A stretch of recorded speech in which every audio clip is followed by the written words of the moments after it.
आपल्या राज्याचे महामहिम राज्यपाल रमेश बैसजी, राज्याचे लोकप्रिय मुख्यमंत्री एकनाथराव शिंदेजी, उपमुख्यमंत्री माननीय देवेंद्र फडणवीसजी, दीपक केसरकरजी, मंगलप्रसाद लोढाजी, संजय बनसोडेजी, उपस्थित आजी माजी खासदार, उपस्थित आजी माजी आमदार, विविध राजकीय पक्षाचे उपस्थित असणारे सर्व मान्यवर, सर्व आंबेडकर प्रेमी, तसंच शासनाचा विविध खात्याचा आणि महानगरपालिकेचा विविध खात्याचा उपस्थित असणारा अधिकारी वर्ग, पत्रकार मित्र, बंधू भगिनींनो, माझ्या तरुण मित्रांनो, भारतीय राज्यघटनेचे शिल्पकार, महामानव, भारतरत्न डॉक्टर बाबासाहेब आंबेडकर यांच्या 67व्या महापरिनिर्वाण दिनाच्या निमित्तानं मी त्यांना प्रथम अभिवादन करतो.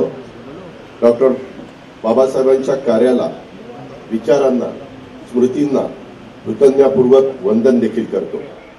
देशाच्या स्वातंत्र्य प्राप्तीसाठी प्रयत्न करत असताना समाजात समता आणि बंधुता रुजवण्यासाठी त्यांनी यशस्वी लढा दिला. सामाजिक, मानवी मूल्यावर आधारित जगातील सर्वोत्कृष्ट राज्यघटनेची निर्मिती बाबासाहेबांनी आपल्या देशाच्या करता दिली.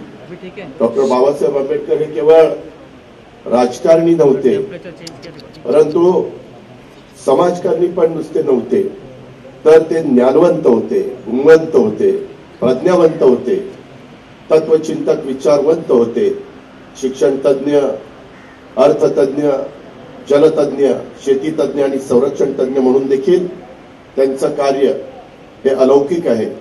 लेखक, चित्रकार, पत्रकार, समाजव्यवस्थेचे अभ्यासक आणि दूरदृष्टीचे प्रशासक म्हणून डॉक्टर बाबासाहेब आंबेडकरांनी केलेलं कार्य अद्वितीय अशाच प्रकारचं आहे. या निमित्तानं खरं तर 100 वर्षापूर्वीच्या घटनेचा आवर्जून उल्लेख केला पाहिजे. तो म्हणजे डॉक्टर बाबासाहेब आंबेडकरांच्या 1923 मध्ये प्रकाशित झालेल्या the problem of the rupee या ग्रंथाला यावर्षी 100 वर्ष पूर्ण होत आहेत.